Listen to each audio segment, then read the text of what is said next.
So wait, So is yeah. Jumpstart going to be its own like format in Arena?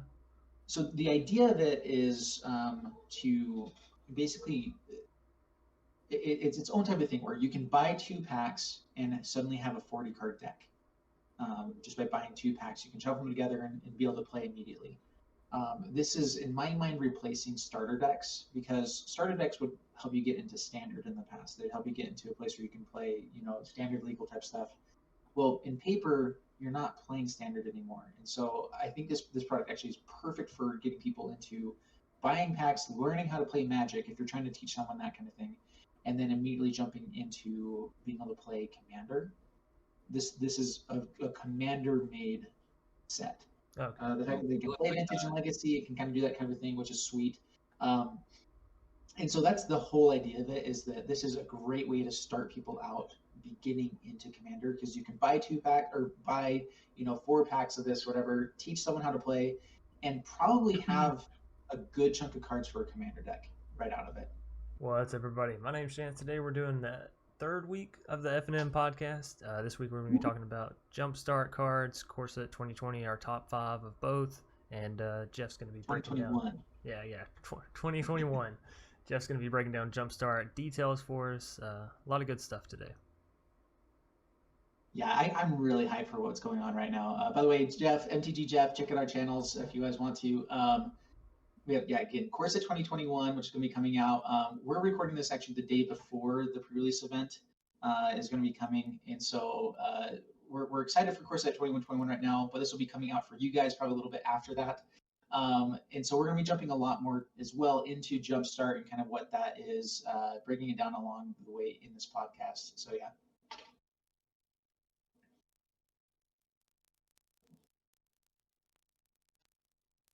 So yeah, we're going to start out first off just talking a little bit about Corsair 2021, because that is, the new thing here. We're excited for it. Let's go ahead and just jump into, like, we put together like top 5 cards that we like in this set. We're going to jump through them really quickly, just the cards that we think are the sleepers, maybe the cards that you haven't been looking at quite as much, and just things that we're excited for this set. And so we're going to go and jump into our top 5. HelloGoodGame, do you want to lead us off with your top 5 there? Yeah, absolutely. So hi, HelloGoodGame here. You can check me out on YouTube. If you guys haven't seen any of our pre-release footage, I know that we'll all be doing decks tomorrow. And like Jeff said, this comes out on Friday. So those should be out for you guys to check out. Go ahead and check out all of our YouTubes to see some banging M21 decks. My list starts out with Fiery Emancipation. Such a fun here. This didn't make my top 5, but it's so fun.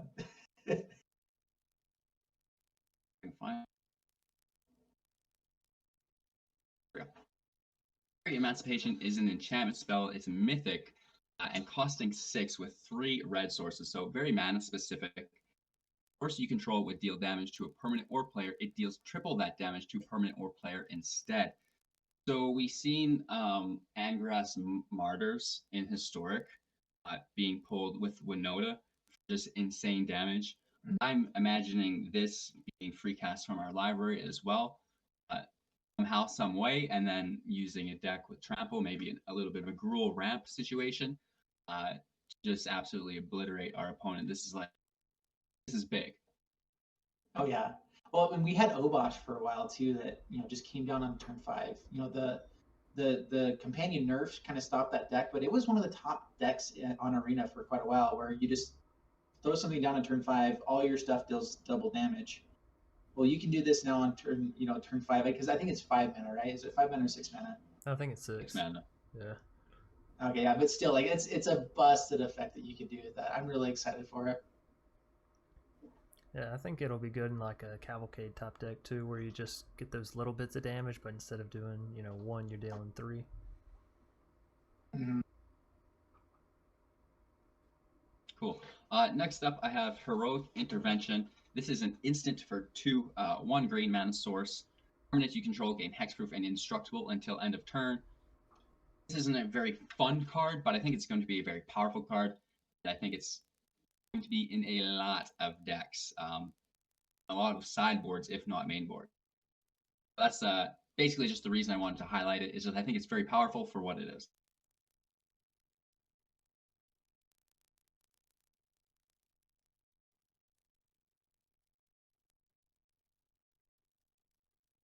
Also have Baron Tellurian Archmage. This is a 3-cost, 2 blue-sourced creature, human wizard, 2/2. It enters the battlefield, return up to one other target creature or planeswalker to its owner's hand. At the beginning of your end step, if a permanent was put into your hand from the battlefield this turn, draw a card. Again, I kind of made my list after everyone else, so I didn't want to highlight cards that they had already gone through. So we're kind of digging a little bit deeper into the pool here. But nonetheless, I think the Tellurian Archmage is very strong. A 2/2 for 3 is not great, but any chance you have to potentially draw cards is really good, especially when we see like Azorius Blink being so powerful. Things like the Spark Double. There's like a lot of ways here to make this work, I think, in an already semi-strong deck. Oh, absolutely. I actually watched Star City Games playtest with this a little bit, kind of with like proxy cards, and I was actually blown away how powerful that card is. I think it actually will see quite a bit of play. It's going to be coming in as a really good card, and I could see it maybe even bringing back like Leyline of Anticipation type of decks, that kind of stuff as well. It's a powerful effect for sure, where it can either be tempo removal or a card draw to give you like a little bit more game plan. I think it's a powerful card for sure. Next up, I have Chandra Spiralling. Now, this is a little bit of a weird pick as well. It is a 2-drop, 1 red mana source, 1/3 elemental lizard. And whenever a source you control deals non-combat damage to an opponent, Chandra Spiralling gets +1/+0 and gains double strike until end of turn. This is really neat. I have a free-to-play elemental cavalcade deck. It's Cavalcade of Calamity, filled with elementals like Risen Reef, Leafkin Druid, all those guys, Healers of the Glade, all of the 1 elementals, Chandra's Firebird, whatever is in there as well. So this will trigger Cavalcade. It's a 2-drop, 1/3, so pretty good. And then it has the ability to click up and gain double strike with the Cavalcade triggers as well. So that's pretty cool. I think this is going to go right into my budget deck, and I could not have asked for a better card to tell there. Sweet. Oh yeah, love this in the Cavalcade decks. And then finally, I have another more budget-oriented card, Verax Uprising. This is an enchantment for 3, 1 green source. When Verax Uprising enters the battlefield, if you control a creature with power 4 or greater, draw a card. Creatures you control have trample, and then whenever a creature with power 4 or greater enters the battlefield under your control, draw a card as well. So as far as a budget card goes, this is great for me, especially in those more aggressive decks like mid-ranged mono green or the Gruul.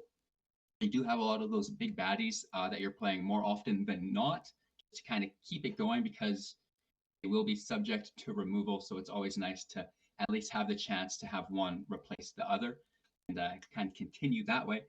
And giving all of your creatures trample is incredible. So we've seen Emancipation off the start, giving creatures triple damage when they deal damage. Be accomplished in a creature deck with giving them trample. That's really, really cool. That is my top 5 for M21. Actually, now that you mentioned that, I did a Golgari beatdown deck at the end of this last set or season, whatever you want to call it. I'm interested to see how this would go in that, because we used like Hunted Nightmare and Rotting Regisaur. Those are some real big bodies and still trigger this. So this would go so good with Rotting Regisaur. That's what he's missing, is trample, right? Alrighty, Jeff, do you want to hop into your top 5 next? Yeah, absolutely. So dude, again, so excited for this set. I wanted to highlight with my top 5 just like the cards I think will make the biggest splash in Standard. The cards that will like change the format the most, because they're going to see play. First off, Veto, Thorn of the Dusk Rose. Not necessarily putting these in order. This might be number 1, but still, it's just a powerful card. We'll see where it goes. 3 mana, whenever you gain life, target opponent loses that much life. I think that this can go into so many different decks. Like, as I was kind of deck testing this, whatever, there's just the straight up gain as much life as you can. Then there's like there's Golgari mutate deck where you can go with a Hemophage. You can mutate stuff onto Veto, get multiples out in the battlefield. There's like so many different decks you can do with Veto that can make it fun. That is a powerful effect. I think it's going to see play for sure. I think it's just a matter of time before we see it become a competitive, a competitive deck built around veto. I'm just not sure which deck that is right now. And so that's really exciting for that one. I think it's powerful. The lifelink, being able to give everything lifelink is also powerful. But yeah, this is definitely going to change standard a lot. So, looking at veto, because we were looking at Jumpstart cards as well. Exquisite of Blood, I think, came to mind, and that is whenever an opponent loses life, you gain that much life. Mm-hmm. And then we have whenever you gain life, target opponent loses that much life. Yeah, so we have a 2 mana completely. I mean, you have to gain life or make them lose life at some point, but as soon as you do, you have an infinite combo loop with that. That happens immediately. It's been a commander type of staple for quite a while with Sanguine Blood as well. But being able to have veto at the 3 mana slot and not having 2 5-mana enchantments to make it work is legitimately scary. So it's also being powerful in Historic. Jumping real quick into number 4, I'm going to try to get through these quick. Terror of the Peaks, 5 mana cost, dragon, 5/4 flyer, spells your opponent's cast, can't target, whatever. The whole thing with this is whenever another creature enters the battlefield under control, it deals damage equal to that creature's power to any target. So it is a 5 mana, kind of do nothing right away. The other part of the text I kind of skipped over is that whenever a spell would cast or target this, a spell's opponent's cast target this, deal additional 3 life to cast. Unfortunately, Teferi Bounce dodges that. Elspeth Conquers Death dodges that. So those still are legitimate issues. I think that there are ways to build this though, where you're getting immediate value. The typical issue with 5 mana kind of do nothing the turn they come out is that they can just be killed and not dealt with. I think the side that people are forgetting though is that there's Heraldic Banner, Chandra, all the different token generators that you can already have onto the battlefield whenever this comes out, and immediately be doing 4 points of damage to any target as soon as this comes out into the battlefield. So I already kind of playtest a little bit with the deck, or just kind of been building one there. And I think it's actually a legitimate strategy there. But regardless, this effect has not been seen that many times in standard or in Magic. And seeing it here again on a big body, on only 5 mana is really, really powerful. It's definitely going to see play. It just, again, matters on which deck it ends up coming into. It might be the Gruul aggro, kind of mid-range stuff. It might be a big red deck. It might be a combo style deck, but it's going to see play for sure. I really like this card. Yeah, go ahead. No, let's rip. Let's go. All right, next up we got Teferi Master of Time. 4 mana. Man, being able to activate abilities at instant speed is insane. The fact that you get to do this on both players or any player's turn. So first off, this is an insane commander card. Being able to draw a card and discard a card, with every player, as long as it's on the battlefield. Being able to phase out at any time. So really, really exciting card in standard. I think this just kind of basically takes the slot of every Chemist's Insight, where you don't get to play it at instant speed, but you get to play it on turn 4. You get to draw 2 cards with it. You do have to discard the cards, but looting is always fine. Being able to also have it, have semi-removal on a stick, is pretty sweet. So Teferi Master of Time, really powerful card. It's definitely going to see play. I think that it'll see a lot more play after rotation, but it's an insanely powerful card for sure. Next up, the one I think is one of the biggest sleepers here is Speaker of the Heavens. 1 mana, 1/1 Vigilance Lifelink. You can tap it and create a 4/4 white angel creature token with flying. Activate this ability only if you have at least 7 life more than your starting life total. So with this, I think a lot of people are jumping into the veto deck where okay, that's where the life gain type of stuff is. Speaker of the Heavens fills the slot out so well, where you can play this on turn 1, turn 2, double Light of Hope, and then start creating 4/4 angels. That is a legitimate game plan that you can have with this. And if it doesn't happen on turn 2, you can have it happen on turn 3. You get multiples of these out and start getting enough life that you can be creating multiple angels right away. It's I think the fact that this is a 1/1, a 1 mana spell that can just be slotted in really easily into any deck that is going to happen to gain life is insanely powerful. And so this is a card that I think is more of a sleeper right now, where it's not being seen quite as much. It's a powerful, powerful card that's going to change the format a lot, where you're going to have to slot in removal on turn 1, turn 2 for Speaker of the Heavens. And then my last one is Ugin the Spirit Dragon. I mean, it's just a busted card. Because we have so much ramp right now, because we have Mutate, Auspicious Strix, which can get it out on turn 3. You know, there's so many busted things that we can do with Ugin with Spirit Dragon right now that it's, you know, we've seen how powerful it is even in Modern, which, you know, if you ramp up to it, get it out, it ends games. It's going to be the same way in Standard especially.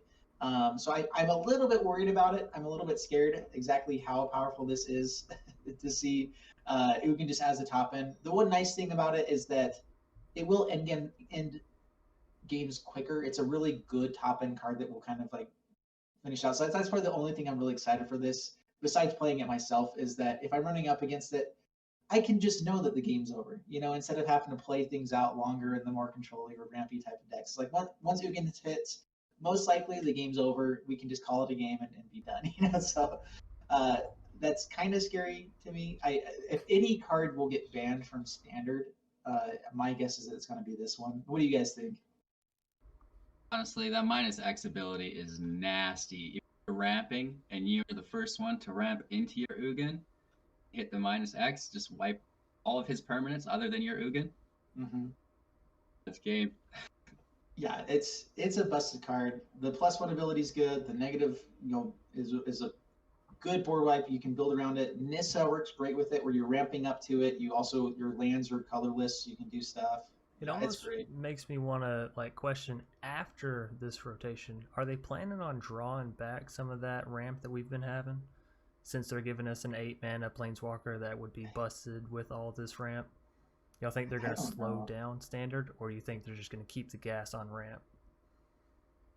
I think we've still seen so much ramp in the last little bit that even if they tone it back, it will take a while for it to actually get back. Like, I think we're still set up. Like, have the Bonder's Prodigy, Goose. Like, we've got a lot of really good things.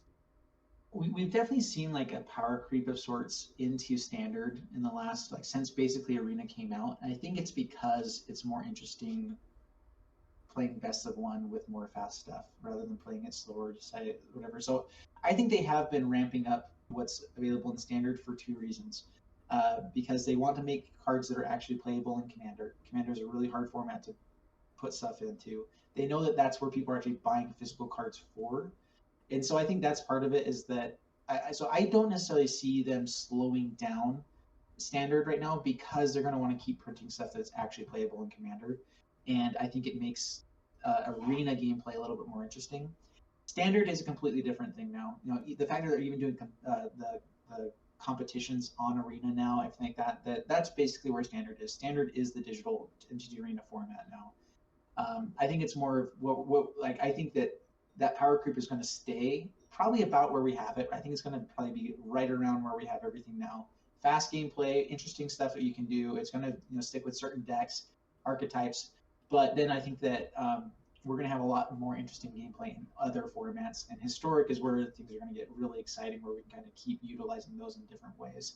So that's my opinion with where Standard is. I know a lot of people have been kind of angry with the power creep, but I think it's just a natural flow based off of what they did with MTG Arena. That's naturally going to kind of stay around this same area.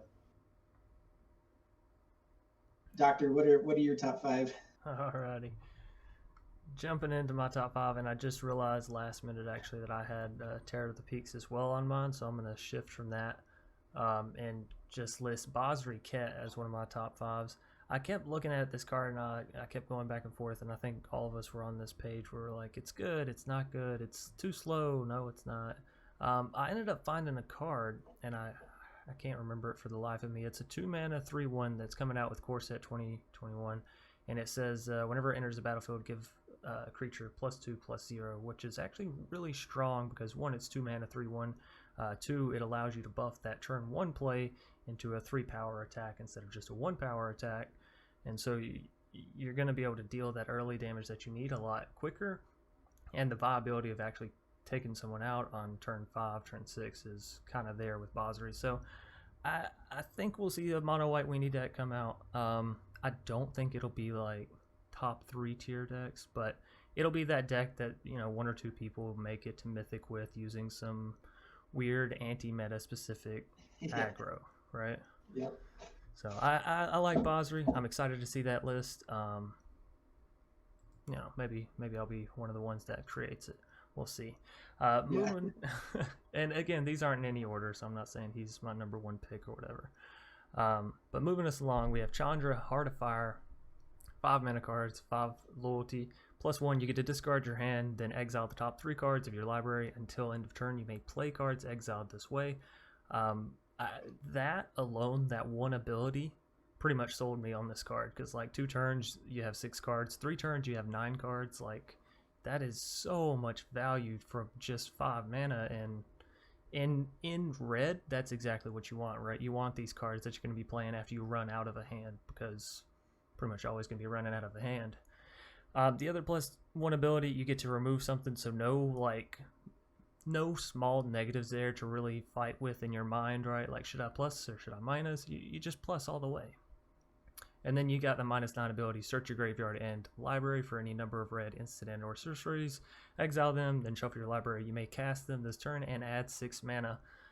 I mean, that's a literal mouthful, but it also gives you a game ender basically right there. You get in the 6 extra mana, so if you don't have enough mana yet, now you do.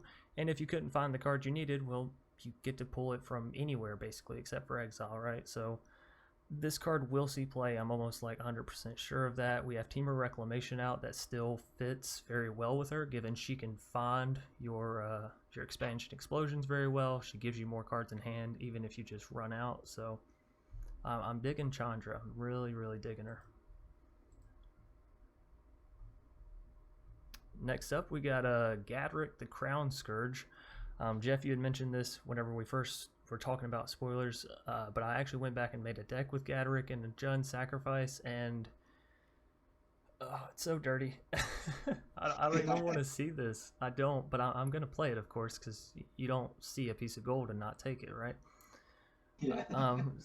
The treasure. Yeah, that's so broken. Like, you need artifacts. Well, the coincidental thing about Gadrick and the decks he's going into is they're food decks. They're goose cat oven decks, and so they have all this food that are artifacts anyways. You're gonna realistically be able to swing in with Gadrick on turn 4 I won't say pretty consistently, but enough to where your opponents are like, man, this 5/4 flying dragon for 3 mana. Unlikely that you can.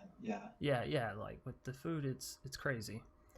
And then being able to furthermore like gain mana off of your cat dying, which also boosts your Mayhem Devil and also gives you more pings with Mayhem Devil. Like, it's the treasures with Mayhem Devil. Yeah, this becomes a lot worse once Mayhem Devil leaves, but we're still going to have the cat oven thing even after rotation as well. So like, I think this is what keeps that deck running after Mayhem Devil, but I'm terrified that it's here with Mayhem Devil. That's just where I'm at with it. Oh yeah. Like I said, I'm both terrified and excited. I'm excited to play it because I think it'll be fun having so many interactions with everything in your deck, because that's basically what that Jund Sacrifice deck is, right? Is like every card interacts with every card like so beautifully. So I think that'll be fun, but it's also going to be terrible after a week where people are like, all right, I'm done with it. Show me something else. Speaking of something else, next up we have Basri's Lieutenant. 4 mana, 3/4. It has Vigilance, Protection from Multicolored. I'm surprised one of y'all two didn't snatch this one up, actually. It's when it enters the battlefield, put a +1/+1 counter on target creature you control, so it can go on to itself. And then whenever Basri's Lieutenant or another creature you control dies, if it had a +1/+1 counter on it, create a 2/2 White Knight creature token with Vigilance. I love this card, but it is the only drawback, I will say, at least for me, is I feel like it's going to play more into the mindset of people being that on the draw or on the play is better, which statistically it is. I don't kind of like that. Like, I want the game to be 50-50 as much as it can for on the draw and on the play, and I think that's the goal of like card game makers, right? To make it as even as possible. And I think this is just sort of pushing it more in that direction of, hey, if you're on the play and you have Basri's Lieutenant, you do beat that control player's turn 4 board wipe just because you're getting your board right back. So I enjoy it other than that, though. Yeah. But I tend to play devil's advocate where I'm like, I got to see the other side of it. I can't just always see the good. So I see a very nice side of it, and it goes along with the Brood Moth, right? A token Brood Moth deck where not only do you get your creatures back, but you can get the plus or knights as well. I think another thing with this card too is like Conclave Mentor is now a thing as well, where it's an uncommon that almost made it into my top 5 as well, where being able to put an additional counter onto anything. We've seen it before with Winding Constrictor type of effect. Having it in the Selesnya colors though makes it, I think, twice as powerful, and it will pump up Basri's Lieutenant as well. Like, so there's just a lot of fun plus and plus counter synergies in Standard right now, and I think Basri's Lieutenant adding to that as well, adding the board wipes salvation type effect, and then also the infinite combo with Grumgully and a sack outlet. Like you can do so many fun things with Basri's Lieutenant right now. That the fact that it's 4 mana is the only reason I think anyone is hesitant with it, is that it's a little bit expensive, but it does so many busted things that it's almost better. Like we saw Broodmoth and thought it was busted, and it did busted things. Basri's Lieutenant, I think, fits into more decks than Broodmoth does, though. yeah, that was actually kind of my argument for it. Is like we keep seeing these, and I think if the control meta is going to be so fast, which, like you said, with them speeding up Standard and all that, kind of makes sense. But if the control meta is going to be so fast, yes, we need these 4 mana cards. But in all reality, this is very much worth 5 mana. You know what I mean? Like, people would play this for 5 mana and not blink an eye at it. They'd be like, yeah, this is fun. So I think the fact that it comes down for 4 mana is key. Actually, that's so huge. Yeah. The last up card on my list is Pack Leader, and this isn't a card that I'm picking for this one, but this is like my pocket pick for after rotation. I'm banking hard that dogs will have a very strong deck. If not their own solo deck, they will basically, I think, merge and become the mono white weenie deck. That's what I'm feeling, at least. So Pack Leader, 2 mana, 2/2. Other dogs you control get +1/+1. It's not a legendary, so you can have as many of these down as you want. And whenever it attacks, prevent all combat damage that would be dealt to dogs you control this turn.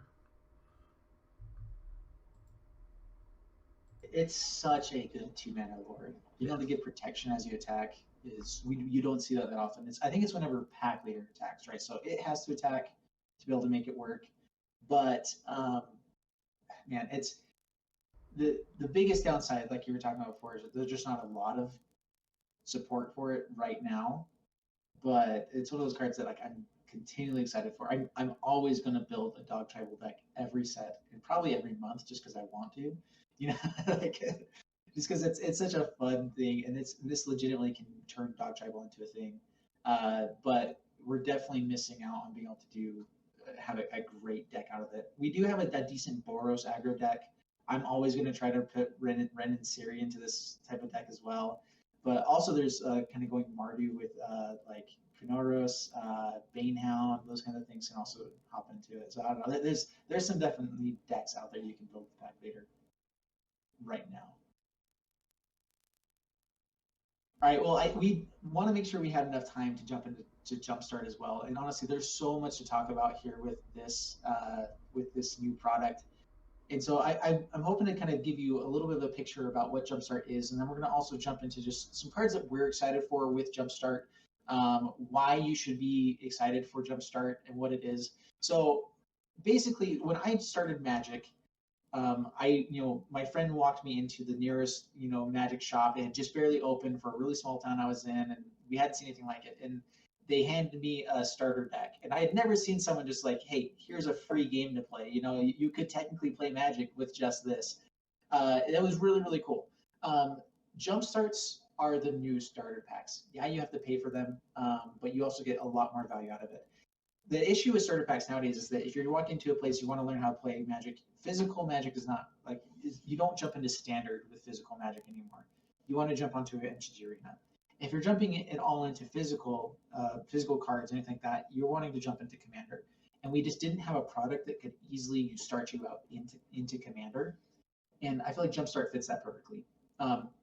I think based off the MSRP and how many packs are and everything, I'm guessing this will probably be around like $8 per pack is what it'll be about, which is reasonable. You basically buy 2 packs, you can shuffle them together and immediately have a 40-card deck that you can play against someone else with.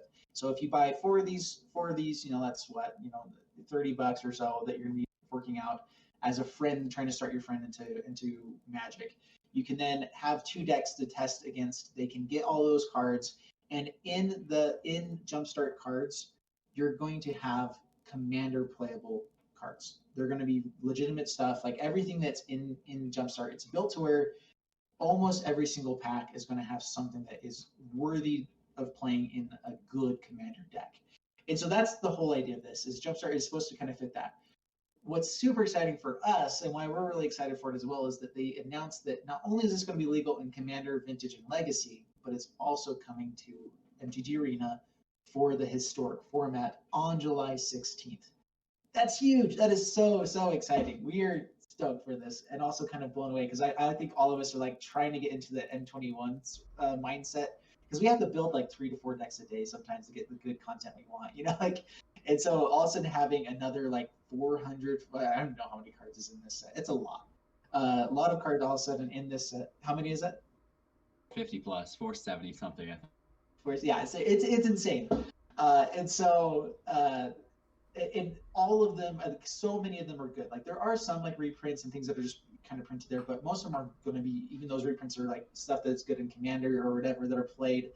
And so we're having a lot more mythics and rares in this set than in typical. So 450 or 470 something cards, and a lot of them are mythics and rares. And so this is really cool. It's really exciting. There's a lot of really, really interesting things going on with this one. As far as the cards go, you're going to have to go look at a lot of them yourself. We're going to talk about some of the ones we're excited for, but if we talked about every exciting card here, we would be here for another like 2 days talking about them. And so that's why we kind of started out with kind of the top 5 type of ideas, to be able to jump through these a little bit quickly, go through the things that we like. But real quick too, before we jump into the full spoilers, 2 other announcements that Wizards came out with Jumpstart is that, first off, there's going to be 20 cards that are printed in Jumpstart in paper that are too powerful for MTG Arena. So if you're looking through these, Reanimate, I'll read them off really quick because I have them in front of me. But it's Exhume, Reanimate, Scourge of Neltoth, Time to Feed, Ball Lightning, Chain Lightning, Fadias Seer, Lightning Bolt, Sheoldred, Whispering One, Read the Runes, Ristic Steady, Ajani's Chosen, Angelic Arbiter, Draconic Roar, Flame Tongue Kabu, Goblin Lore, Mausoleum Turnkey, Path to Exile, Scourging Bandar, Thought Scour. If you guys have been playing Magic for a while, you probably recognize a lot of those ones as good Commander cards. I think those are just printed because they're powerful. They need to be reprinted for Commander. They're really, really powerful.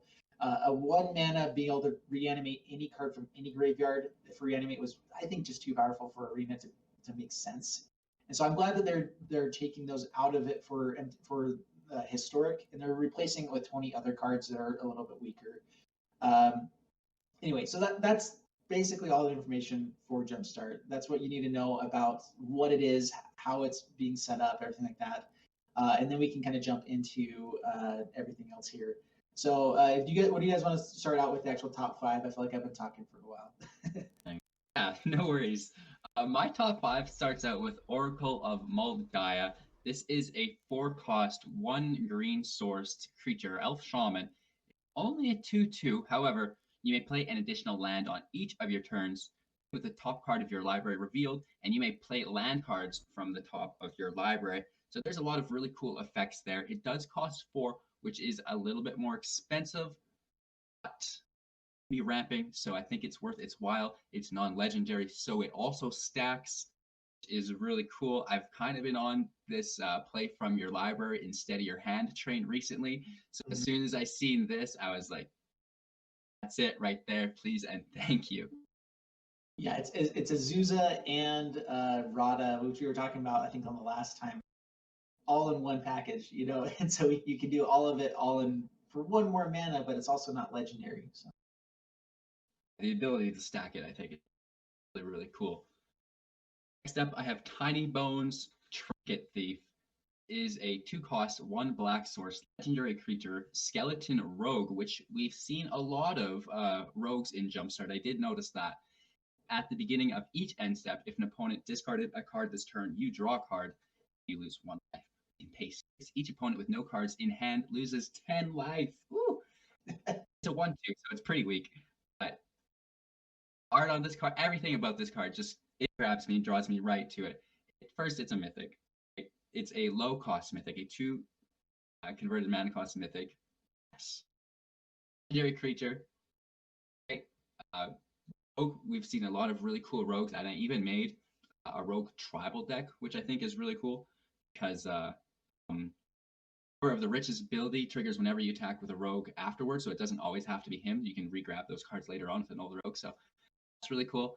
And just in your opponent's hand with this card is always really strong, and then normally that kind of sucks. Like if you use a Duress or a Thought Erasure to have your opponent discard, it's kind of like you're going 1 for 1 and you're not really getting anything other than the fact that you're banking on getting a card of higher value from their hand than your card was.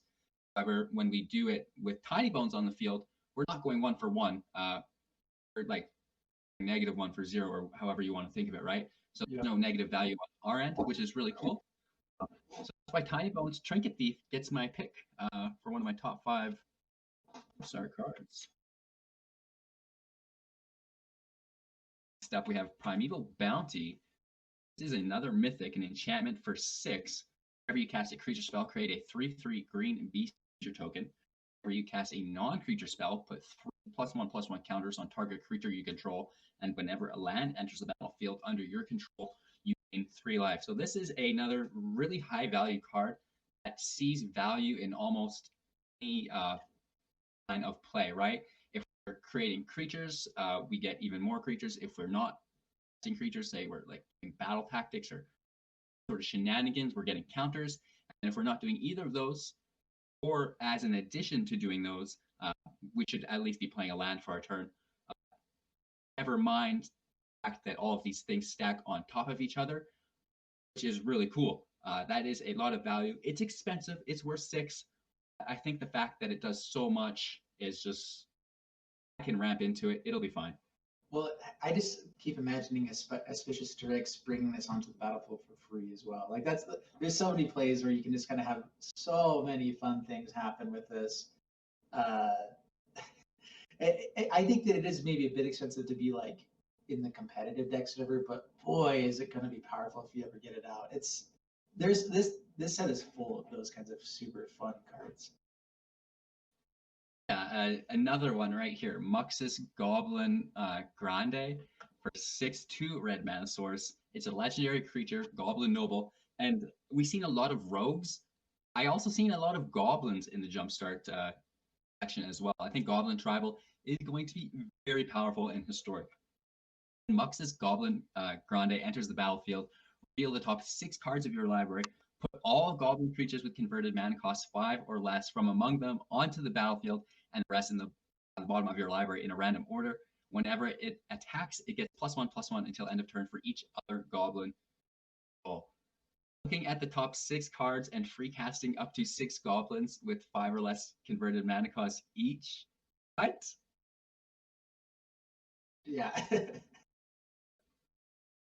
The goblins are going to be like this set. Yeah, they're going to be very, very powerful. And I seen you actually had some goblins on your list as well. But before we get there, I've got one more card.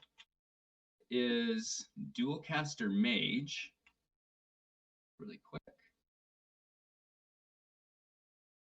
This is another red card, a human wizard for 3, 2 red mana source.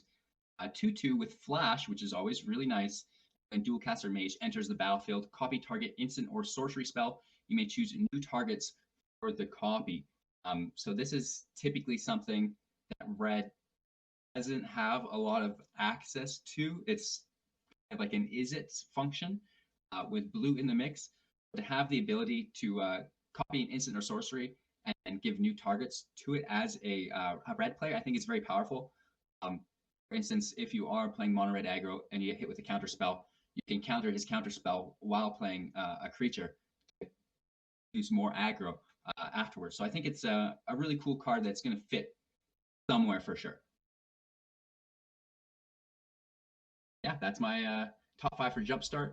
Obviously, as the set continues to evolve, we'll have a better grasp on the set. But as far as our first peek through all the cards, just our first impressions, I think these are some really cool cards that I'm definitely looking forward to playing with.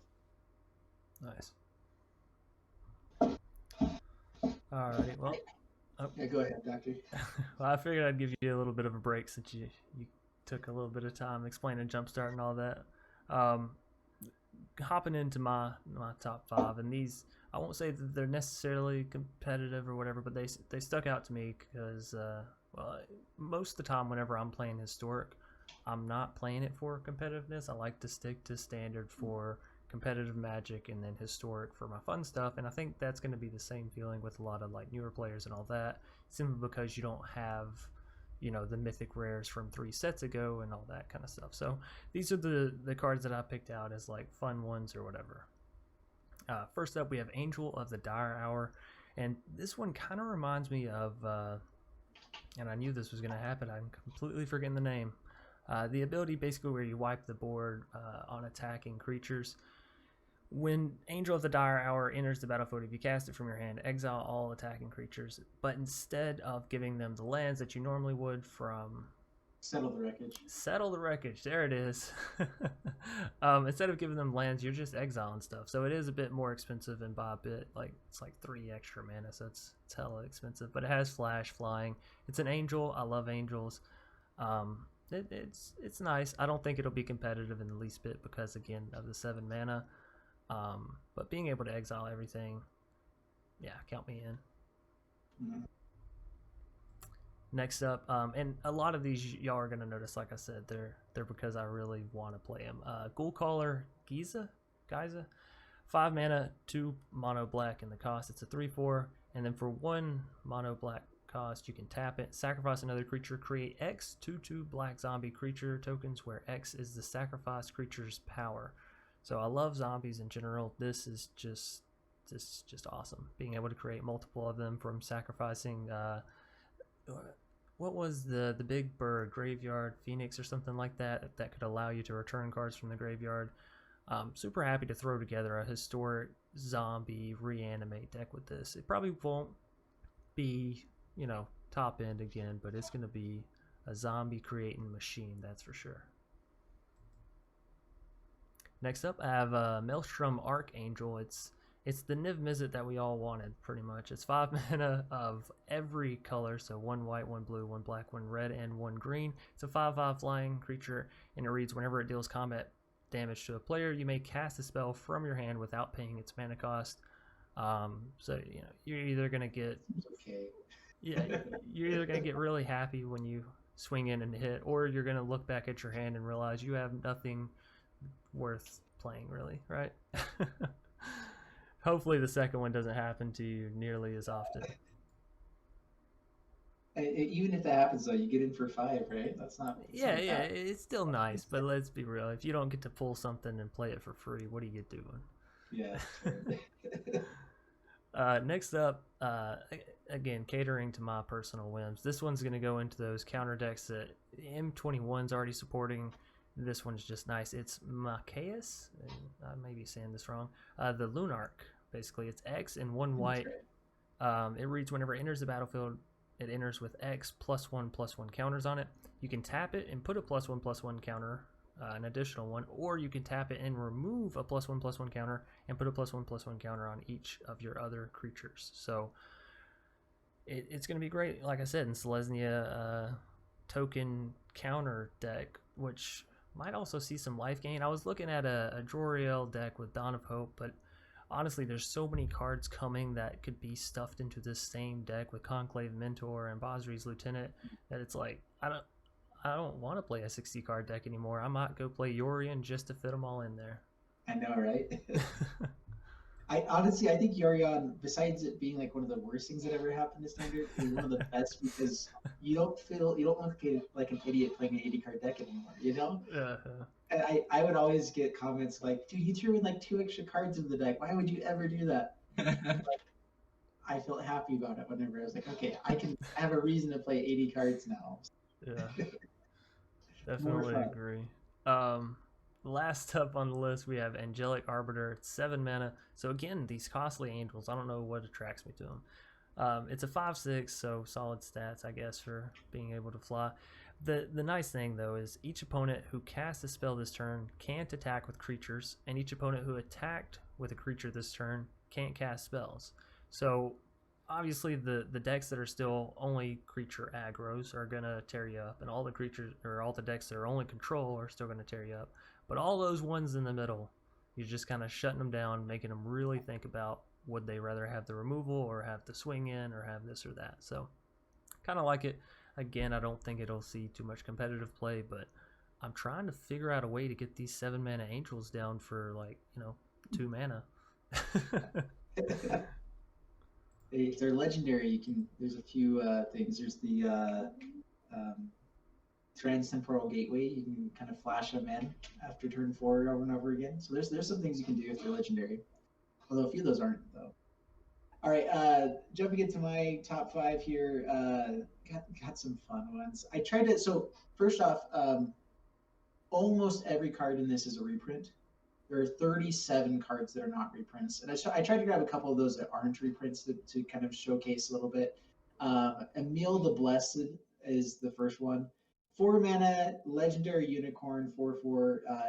It's white in its color cost, but it also splashes blue in the bottom for an activated ability, which means that this is a great Selesnya commander. It's a unicorn, so if you want to play unicorns, this is the way to do it.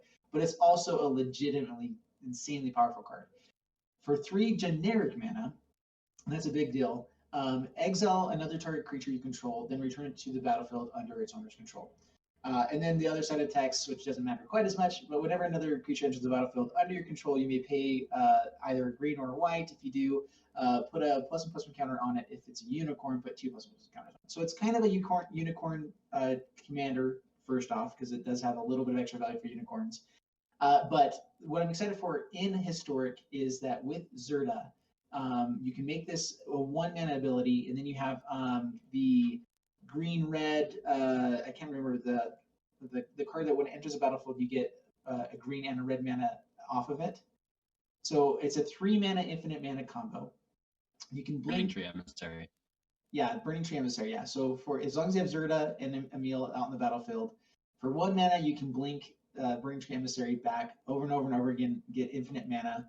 And there's so many other effects that you can do with this too. Like there's a ton of different things you can do with Emil. Emil, whatever, yeah. And so I'm just excited to see that effect onto a creature. I think it's really fun. There's a lot of cool things you can do with it. It also works with the +1/+1 counter synergies as well. So I am really excited to see what busted stuff you can do with Emil, as well as just having kind of like one of the first legitimate unicorn tribal or commanders I've seen. So I'm really excited about that. And then Core Spirit Dancer, 2 mana creature core wizard. This is a staple. It's a really powerful card that has been seen play for a while. It gets +2/+2 for each aura attached to it. So we have another card right now in red that's Champion of Flame, I think, that has the same type of effect. The other line of text here is what makes this busted. Whenever you cast an aura spell, you may draw a card. So Champion of Flame, it was a really powerful effect. It was something you could do that was really cool, but not being allowed the consistent card draw with it really hurts you. Being able to have this where you can have a consistent card draw, and with auras, whenever that's attached, you get to just kind of get it massive. So this will pretty quickly become the biggest creature on the battlefield, and pretty quickly just draw you all the cards that you need to get in and deal the damage. I'm not sure if we have the right auras in Historic right now with this, but we're going to see more and more coming, and I think that there's still going to be a solid deck with this, even if it's not quite like the typical Boggles type deck you see with this. It's still really powerful. Gonna see play for sure. The next one here is another new card, not a reprint, Corsair Captain. I'm throwing it in here, even though I don't think it's crazy powerful. Just like the other guys here, I love pirates. I want to see more pirates played. This will let me play more pirates, and I'm really excited about that. So 3 mana when enters the battlefield, create a treasure token. We already saw that with Sailor Means that it was worth playing Sailor Means just on a 1/4 body, just because it ramped you. It's a 3 mana. It's a 3 mana creature that immediately ramps you in a way that can't really be taken away. And then having pirates, we get the +1/+1 is just like an awesome bonus that I'm really excited for. So being able to have it on a lowered body that gives you some ramp is really, really cool. I love the treasure synergy with pirates for sure. Don't need to spend too much more time on that one. Next up, Exquisite Blood. We were talking about this one before. It does have the infinite combo with Veto. 5 per mana cost enchantment, only 1 black, so it can be splashed into other things as well. But whenever an opponent loses life, you gain that much life. It's a powerful effect. It's the main reason to be playing this is for the combo with Veto. As soon as his opponent either loses life, gains life, you will immediately have an infinite loop where you can target the opponent to do it over and over again. The one downside of this, heads up though, is that I honestly think people will start playing a lot more Leyline of Sanctity or ways to give themselves hexproof, because Veto has to be able to target an opponent to be able to do it over and over again. And so there is something where it's like, and honestly, that stops quite a few different things. That stops Terror of the Peaks. It stops a lot of different effects right now. So I'm actually expecting Leyline of Sanctity to start seeing a little bit more play. But this is just a really fun card. Really excited to see, the infinite. I like infinite combos. Excited to see them go off. All right, and then the last one. All of my audience knows how much I love Krenko. Krenko is just one of my favorite cards of all time. And we got another Krenko that works with Conspicuous Snoop. If this is on top of the library, all of a sudden you can have Conspicuous Snoop, which is another M21 card that we didn't quite talk about. But anyway, you can tap, create X 1/1 red goblin creature tokens, where X is the number of goblins you control. It's busted. It's really good. I like the other Krenko probably a little bit more because it was my first love. This other Krenko it's there. It's cool. It's awesome. It's really, really powerful. Anyway, I'm excited to see where Krenko goes with it. I'm just excited to build, all the different archetypes like you guys are talking about. And where MTG Arena is going to be in the next 2 months is, I think, something completely different from where it is right now, because Historic's going to be available, because everything there.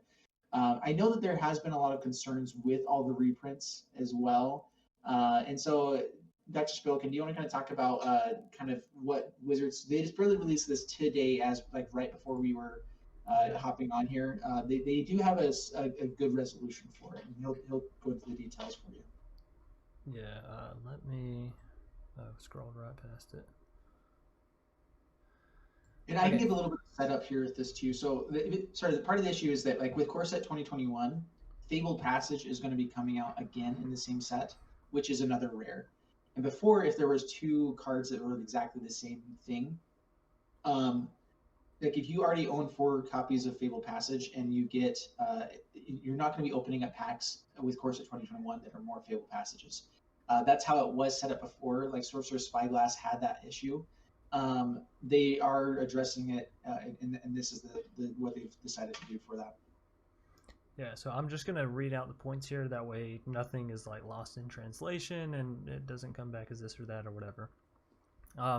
If you've collected a playset of a fully reprinted card, we will be adjusting the rate at which you'll receive these cards in store boosters. We're defining full reprints as cards that share both name and artwork. So any cards that have been reprinted with the same name but a different artwork, it's fair game, doesn't interact with this. But I don't think there are too many rares and mythic rares out there, right, that they've changed the art on. They just pretty much Sorcerer's Spyglass is like the main one that they've done it with. Okay, I was about to say, yeah, sure there'd be 1 or 2. So basically off the bat, they're defining what they're calling a reprint, and then you will only receive a copy of fully reprinted cards from a pack after you have received play sets of all other rares and mythic rares, basically of that card. So the only way you can receive a duplicate is once you've received all of the other cards fully poured out from that set, from what I understand, right? Okay. If you already own a playset, 4 copies of a card that is fully reprinted, you will only receive further copies of that card from store boosters if you already own playsets of all other rares and mythic rares from that set. So yeah, the same thing we do if the card is banned in standard. Okay, cool.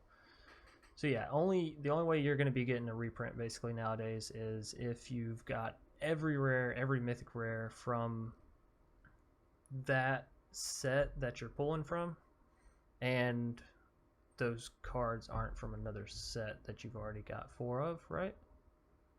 So 'Cause otherwise I think the way that it works is like you'll keep finding new rares as long as there's new rares out there. But if you don't have some mythics, it still like judges it based off whether or not you have rares for that set, or like the pack you're opening. I think the algorithm says, okay, is this going to be a rare or mythic? And if it's going to be a rare, then it'll just give you like the gems for it. If it's a mythic, then it'll give you a newer mythic. But that's kind of I think how it works, where it's like it does. You still might get more rares before you get more mythics. right. So you like the rare to mythic ratio won't change any. Simply within itself, it'll change, right? Within the rares, your percentage will change. Okay. So then going to something like sealed and picking up, or maybe not sealed, but limited, right? And picking up the specific ones you want actually do help your odds of getting the other ones from packs now. Yeah. Yeah. If it did before as well. Okay. This change does not impact limited boosters. You will still receive them at their original distribution rate in draft or sealed events. Okay, so you actually have a higher chance of getting duplicates in limited now, as opposed to just buying packs.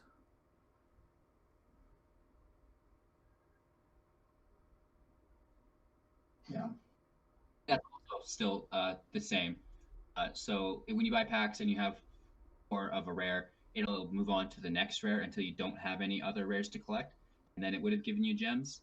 Now, before you get gems, it will fill rares with the Fable passages, like you say, like the reprints. But then when you're playing limited, you still have the ability to always pull a 5th copy of a card no matter what. Yeah. Okay. All right. So, and none of this is happening to commons or uncommons, or leaving that alone, leaving it with the vault system. Yeah, as far as I'm aware. All right.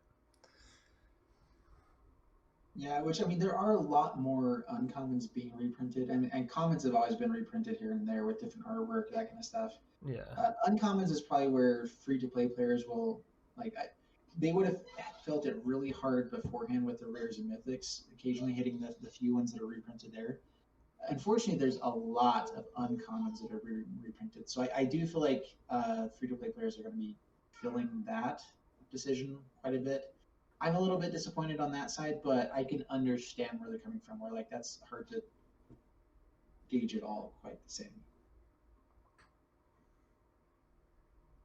No. Yeah, I mean, I understand it because we do want those artists to be working and to have a job, right, in their career. And if they just totally block it out and like, hey, these are the cards we don't need anymore, right, then like those people have nothing. I love the art, right? That's a big part of Magic. It's every new set, checking out the art theme. Like, it's a big part of it for me. So you know you're gonna have opt in the format at some point. It's about like which one you like. I personally like the pirate better than the Teferi one. You know, whatever. Like, so I always make sure I throw in the pirate version. Opt and shock. They're like, I feel like they'll pretty much always be around just as the 1 mana little cards to throw off. Yeah. All right, but I think does that kind of cover everything there? Yeah. I was about to say I read through the list, and a lot of the list was basically repeating itself, saying like, "This is what we're doing. This is not what we're not doing," and here's a example. Yeah. We touch on the Mac release. Oh yeah, yeah. Go for it. Oh, ooh.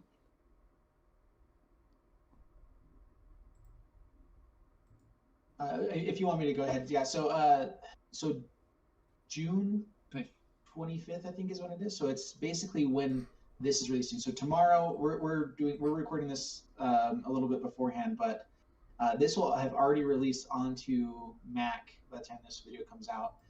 So if you are listening and you don't have MTG Arena yet and you're on a Mac, do it. Jump into MTG Arena. It's awesome. It's really fun to play, and so you are able to do it. So yeah, that's for any Mac users for either like laptop or computers.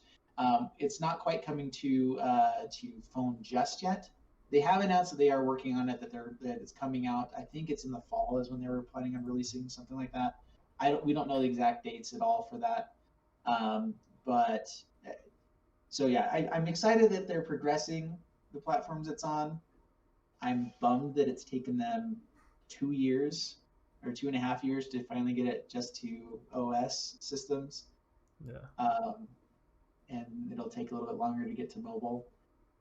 But at the same time, the reason why Magic is so awesome is because there's so many elements, there's so many cards, it's in so many formats, there's so many different ways to play it, where that's not something that other games typically have. I'm not giving them an excuse on this. I'm definitely not just like an apologizer for Wizards. I think they. Sorry, I'm gonna lean out with my opinion on this real quick.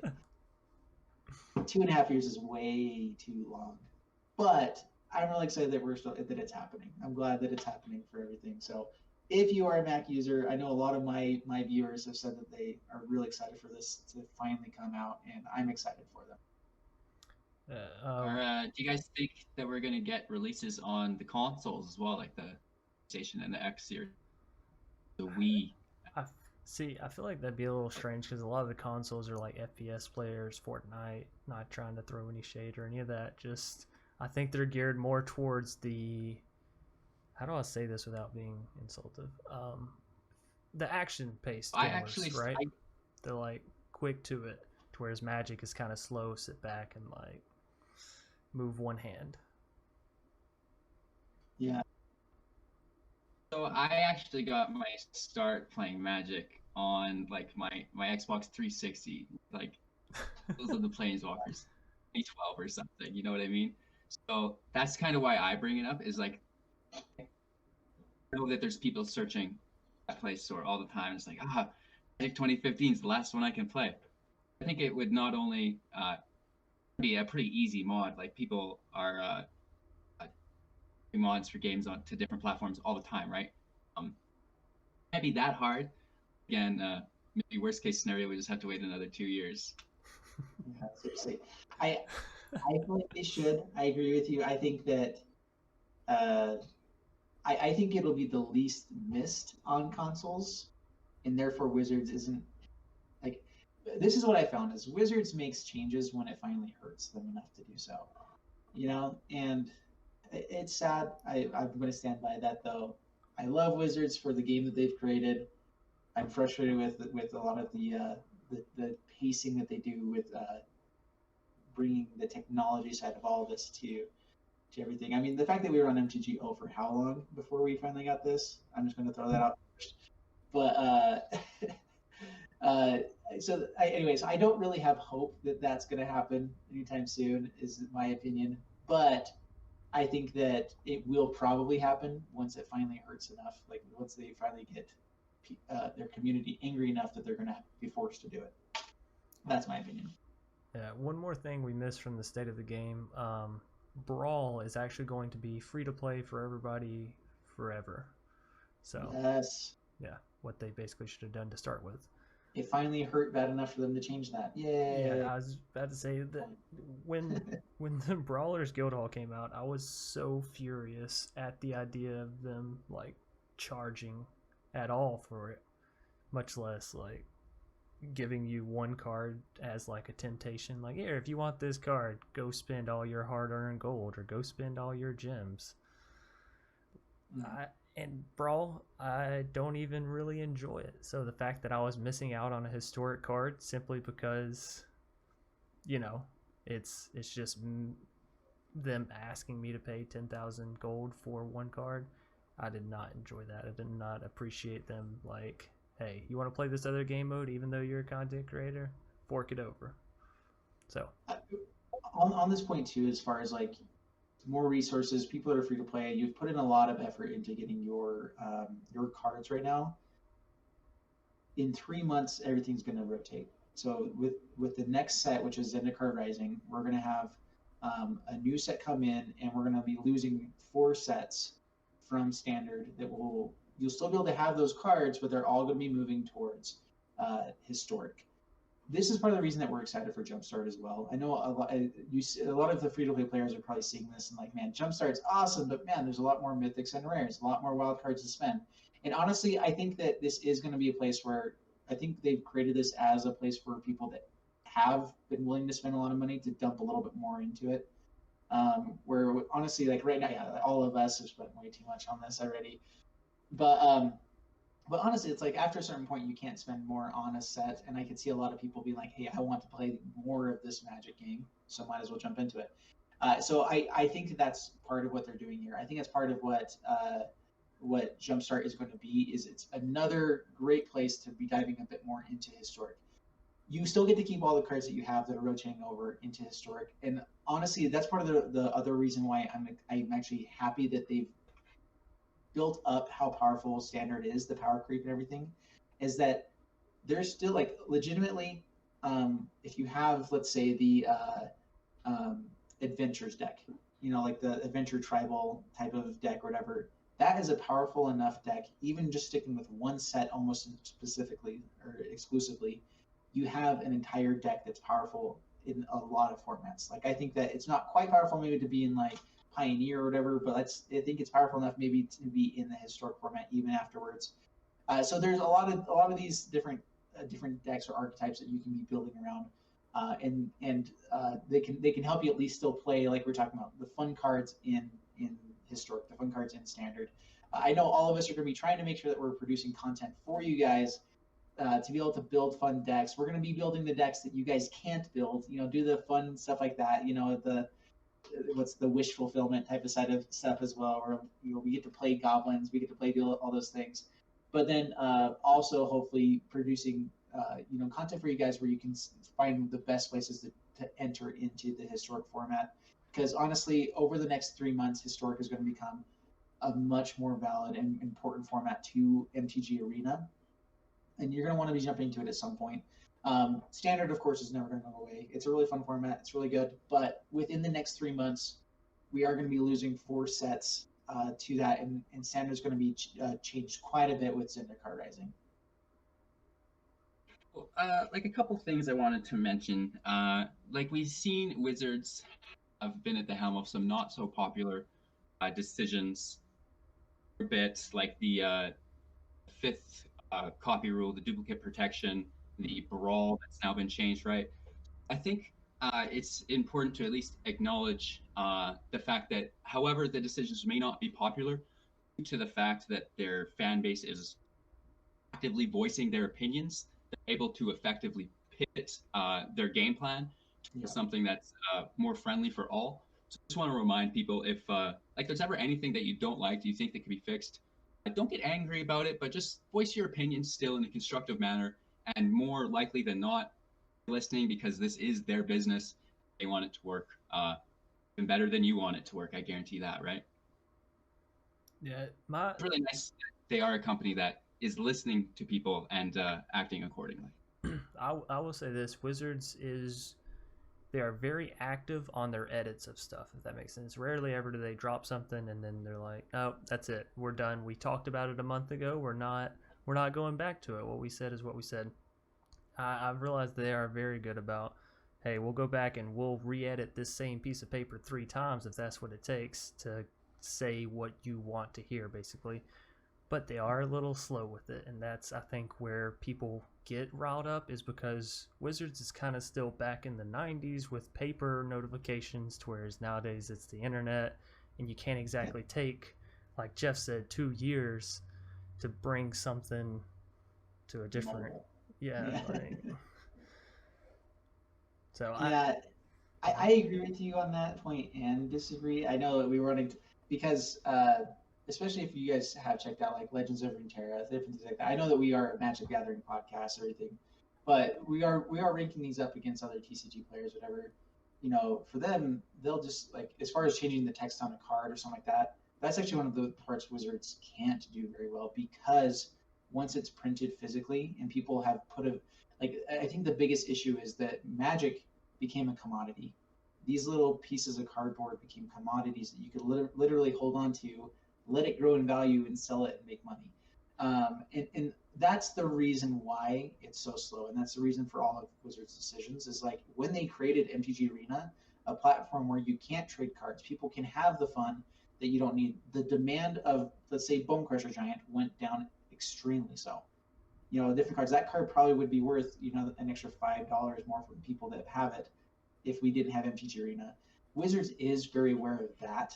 And that is, I think, the main reason why for the slow movement of a lot of things they've done is more because they're very conscious and aware of people's value of cards. That I think they're trying to walk on eggshells around that a little bit while still producing good stuff. As soon as it goes to mobile, everything gets even, like all the standard cards become even less in demand. All these different things, because you can still have the same amount of fun without doing that. I'm really glad that Commander has really stepped up as like the platform for standard to have everything, because I think that Wizards is like, oh hey, there is a format people will still buy cards at. We don't have to walk on eggshells quite as much. Let's start moving things a little bit quicker. That's what I'm seeing in Wizards, what they're doing right now. But at the same time, like I wish bans for standard and historic would come a lot quicker. I think that I wish that they would bring a few other things a lot quicker to us. I would love for them to be able to actually just change a card like Legends of Runeterra.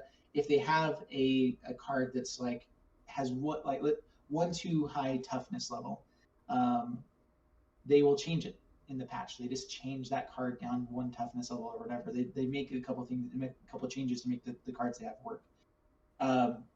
Same type of thing with Oko. Oko was way too busted of a card before it was banned, because the second ability was a +1 ability instead of a -1 ability, and the loyalty was too high. If they could have just reprinted that card, or especially not on paper, but made it so playable on digital by saying, hey, we're going to lower the loyalty ability and make the second +1 ability instead of negative ability, it would still be in standard right now and still be playable, and all that kind of stuff.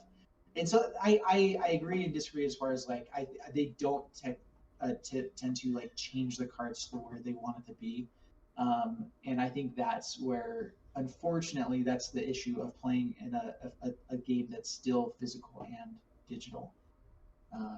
But that doesn't make us love Magic any less. So I want to make sure I'm stating that as well.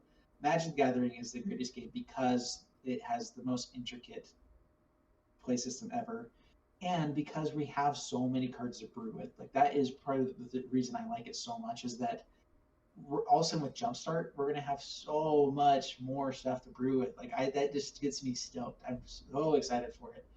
And so anyway, I'd be critical about Wizards, but I wanted to end with, I still like you.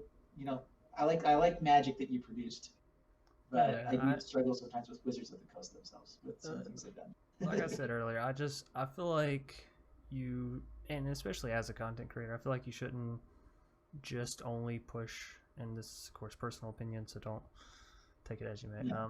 I feel like you shouldn't push anything so heavily unless you're also allowing your community to see the other side of it. I know there's a lot of people that are like, this is what Wizards is doing and it's terrible, and Wizards is a terrible company. And I think that's really messed up, because they're not going back and saying, hey, but they did go back and fix this and that and that.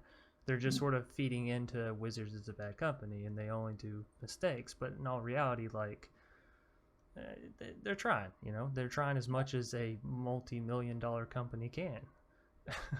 So like it takes. They did a good job with like Companion, like you're saying. Like there's some things where a lot of people were giving different feedbacks on how it should happen, and the way they went with Companion was different than I expected completely. I haven't heard anyone talk about it, but I think it works really well. Yeah. And so I agree with you there. Alrighty, well, I think we're pretty much gonna wrap up on this podcast. Yeah. I know we talked about the brews and all that, but we got enough here that I think it should be fun for me to make an episode with. Alrighty, thanks everybody for watching. Hope you enjoyed. If you did, please be sure to follow each of our channels individually. That's MTG Jeff, HelloGoodGame. Both of them are available on YouTube and Twitch. The podcast is available on Spotify, SoundCloud, Google Play, and since it's the third episode, that means that Apple Play should become available now. I'll have to go through on the back end to do all that. But yeah, thanks again for all the continual support. I appreciate it, and I know these two do as well. Thank you so much. Thanks for your time, guys. We'll see you next Friday.